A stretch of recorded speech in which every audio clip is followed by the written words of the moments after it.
Myself, Dr. Deepak Singh, hirsutism या face पर abnormal hair growth होना फीमेल में, यह एक ऐसा डिजॉर्डर है जो आज के समय बड़ा कॉमन डिजॉर्डर हो गया है। फीमेल के फेस पर या बॉडी पर अदर पार्ट पे भी मेल लाइक हेयर ग्रो कर जाता है। इसी को हम लोग बोलते हैं हिर्सुटिज्म। और ऐसे में बात करें कि इसका ट्रीटमेंट कैसे करते हैं हम लोग। देखिए, यह डिजीज कंप्लीटली हार्मोनल है। हार्मोन पे ही यह डिजीज डेवलप किया है। अब सबसे पहली बात है कि एक फीमेल में और मेल में हेयर कहाँ कहाँ पे होता है। तो मेल में जो हेयर होते हैं ना, वह स्कैल्प पे, eyebrow, eyelash, moustache, beard, chest, abdomen, axilla, pubic, extremity. कहने का मतलब यह है कि मेल में जो हेयर होता है ना, वो पूरे बॉडी पे होता है ना। फिर आपका स्कैल्प पे भी होता है ना, आपका फेस पे भी होता है, जैसे हम दाढ़ी मोछ बोलते हैं। फिर उसका एक्जिला पे भी होता है, एक्जिला में भी बनता है वो। फिर उसका चेस्ट में बनता है ये, है ना, चेस्ट में होता है ये।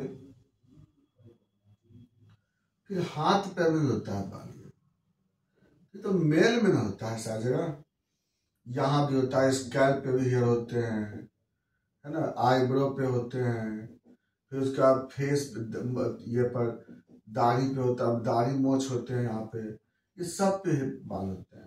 फिर यहाँ पर थोरेसिक एरिया, चेस्ट पे बाल होते हैं, यहाँ भी बाल होते हैं यहाँ पे। फिर एक्जिला में बाल होता है, हाथ पैर में बाल होता है यहाँ पे, अब्डोमेन पे भी हेयर ग्रो कर जाता है। ये तो मेल में होता है। फीमेल में कहाँ कहाँ हेयर होता है? फीमेल में तो सिर्फ आपको स्कैल्प पे मिलते हैं, ऐसे स्कैल्प पे हेयर होते हैं।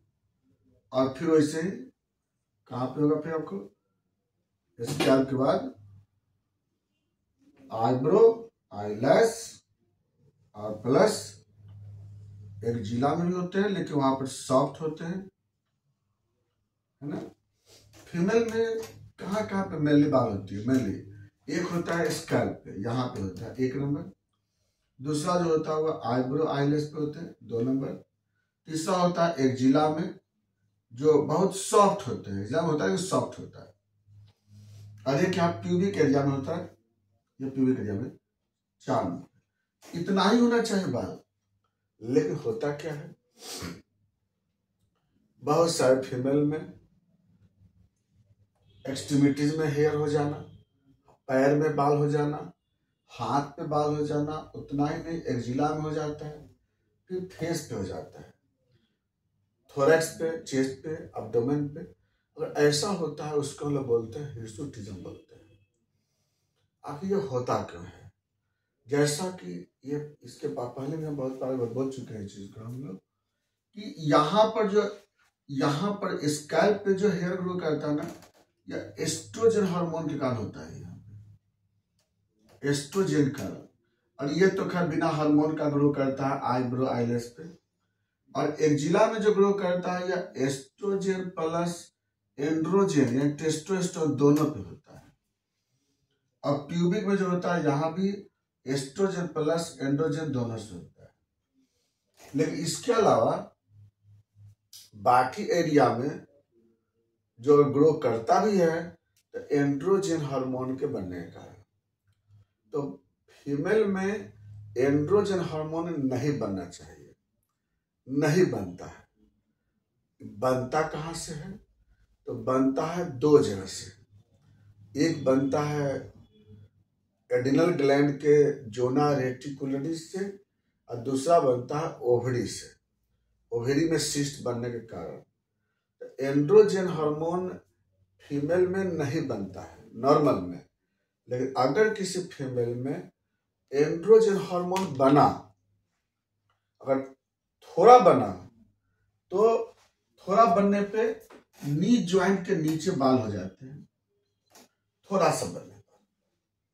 थोड़ा और ज्यादा बनेगा अगर, तो एक्जिला का जो हेयर होता है ना वह थोड़ा स्टिफ हो जाता, टफ हो जाते हैं, थोड़ा टाइट हो जाता है।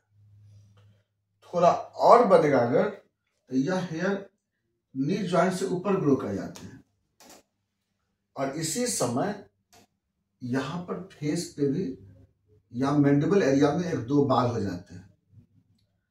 और एंड्रोजन बढ़ेगा तो हैंड में बाल बन जाएंगे, और इसके साथ साथ यहाँ पे फेस पे और ज्यादा बाल हेयर डेवलप कर जाएंगे। एंड्रोजन और बढ़ेगा तो थोरेसिक एरिया पे हेयर ग्रो कर जाएंगे, इस एरिया में। एंड्रोजन और बढ़ेगा अगर तो अब्डोमेन के एरिया में हो जाएंगे। यानी एंड्रोजन जितना बढ़ेगा बॉडी में उतना ज्यादा बॉडी में हेयर ग्रो करते जाएंगे। तो बता दी ना कि नी ज्वाइंट से लेकर कैसे कैसे पूरे बॉडी में ये जितना ज्यादा एंड्रोजन बढ़ते जाएगा उतना ज्यादा ये बॉडी में ग्रो करते जाएंगे। तो यह एंड्रोजन जो बनता है ना फीमेल में, इसी कारण से बॉडी में हेयर का ग्रोथ हो जाता है। अब बात करते हैं एंड्रोजन बनता क्यों है। तो एंड्रोजन बोले ना दो जगह से बनता है। सबसे पहले बात करते हैं एड्रिनल कॉर्टेक्स के जोना रेटिकुलस पे, वहां से ज्यादा बनने लगता है। क्यों बनने लगता है? हो सकता है कि वहां पर किसी फीमेल के एड्रिनल कॉर्टेक्स में अगर सपोज बेनाइन ट्यूमर हो गया हो तब उस केस में एंड्रोजन बनने लगते हैं। दूसरा होता है अगर बहुत ज़्यादा स्ट्रेसफुल लाइफ होती है तो स्ट्रेस के कारण ACTH बनता है, और ACTH भी क्या करता है कि वहाँ से एड्रिनल कॉर्टेक्स से एंड्रोजन का सिंथेसिस को इंक्रीज कर देता है। तो ये दो तीन केस जो है बहुत इंपॉर्टेंट होते हैं। या फिर अगर रात में अगर बहुत देर तक जग जाते हैं, सपोज दैट रात में अगर नींद नहीं आती है प्रॉपरली, प्रॉपर स्लीप नहीं होता है, तो उस केस में जोना रेटिकुलस से क्या होता है ना एंड्रोजन बनते हैं। फिर ओवरी से क्यों बन जाता है? ओवरी से जब ओवेरियन सिस्ट हो जाते हैं तब भी वहां से एंड्रोजन बन जाता है। तो ये सब कुछ कारण होते हैं जिसके कारण एंड्रोजन बनता है ज्यादा, और इसकी वजह से वहां पर बॉडी में हेयर ग्रो कर जाते हैं। अब बात है कि हेयर ग्रो करेगा तो दिक्कत क्या होगी। तो दिक्कत एक ऐसे तो कोई प्रॉब्लम है नहीं इसमें, लेकिन एंड्रोजन का साइड इफेक्ट होगा। हेयर का साइड इफेक्ट क्या है? हेयर का साइड इफेक्ट है थोड़ा कॉस्मेटिक गड़बड़ लगता है पेशेंट को, थोड़ा अच्छे नहीं लगते हैं कि आप बाल डेवलप करिए आप फेस पे या बॉडी के और एरिया में, तो थोड़ा या अनकंफर्टेबल फीलिंग होती है। ये तो सिर्फ साइकोलॉजिकल अपसेट होते हैं या अनकंफर्टेबल फीलिंग होती है। लेकिन मेन दिक्कत कहाँ पे होता है ना, इस एंड्रोजन के रहने के कारण मेंस्ट्रुएशन डिसऑर्डर हो जाते हैं। पेशेंट का मेंस्ट्रुएशन इरेगुलर हो जाएगा, या तो हाइपोमेनोरिया हो जाएंगे, ब्लीडिंग कम होगा, या कई महीनों के बाद ब्लीडिंग होगा, है ना, ये हो जाता है पेशेंट में। दूसरी तरफ क्या होता है कि इनफर्टिलिटी हो जाती है। अच्छे ढंग से वहां पर इंडोमेट्रियम नहीं बनेंगे तो एवर्सन के भी चांस होंगे, या इनफर्टिलिटी डेवलप करेगा पेशेंट में। तो ये थोड़ा सा सिम्टम पेशेंट में आता है। पता कैसे लगेगा इसका, जांच कैसे करेंगे हम लोग? तो इसके लिए हम लोग सीरम एंड्रोजन का जांच कराते हैं, ब्लड का जांच करते हैं एंड्रोजन का, तो उसमें बढ़ा हुआ मिलेगा आपको, ये रिपोर्ट कराते हैं। दूसरा हम लोग अल्ट्रासोनोग्राफी करा सकते हैं अब्डोमेन का, तो हो सकता है कि एड्रिनल कॉर्टेक्स में ट्यूमर मिलेगा, तो ये जांच करके देखते हैं, है ना। हो सकता है सीरम कॉर्टिसोल ये भी बढ़ा मिल सकता है, बहुत सारे पेशेंट में कॉर्टिसोल बढ़ा मिलता है। अल्ट्रासोनोग्राफी में आपको ओवेरियन सिस्ट का, ओवेरियन ट्यूमर का भी रिपोर्ट मिल सकता है। अब बात करते हैं ट्रीटमेंट का, कि हम इसका इलाज कैसे करेंगे। इसका इलाज का सबसे अच्छा है कि पेशेंट को हम लोग योगा मेडिटेशन के लिए एडवाइस करते हैं, और जो कारण है जैसे पेशेंट को बोलते हैं प्रॉपर स्लीप लेने के लिए, रात में पेशेंट को बोलते हैं अच्छे से नींद लेने के लिए, रात में जगने के लिए मना करते हैं पेशेंट को। इसके बाद फिर स्ट्रेस से अवॉइड करते हैं, पेशेंट को स्ट्रेस के लिए मना करते हैं, और बाकी ट्यूमर वगैरह है तो उसका इलाज करते हैं, ओवेरियन सिस्ट है तो उसका ट्रीटमेंट करते हैं। तो यहाँ पर हमको कॉज पे जानना बहुत जरूरी है। जब तक कॉज पता नहीं होगा तब तक हम प्रॉपर इलाज नहीं कर पाएंगे इसका। फिर भी ऐसे कुछ मेडिसिन है जिसको कि देते हैं, देने पे बहुत अच्छे फायदा होते हैं इसके, और प्लस फॉलिकल वहां पर धीरे धीरे खत्म हो जाते हैं। जैसे इसमें सबसे इम्पोर्टेंट दवा ओलियन जैक आता है।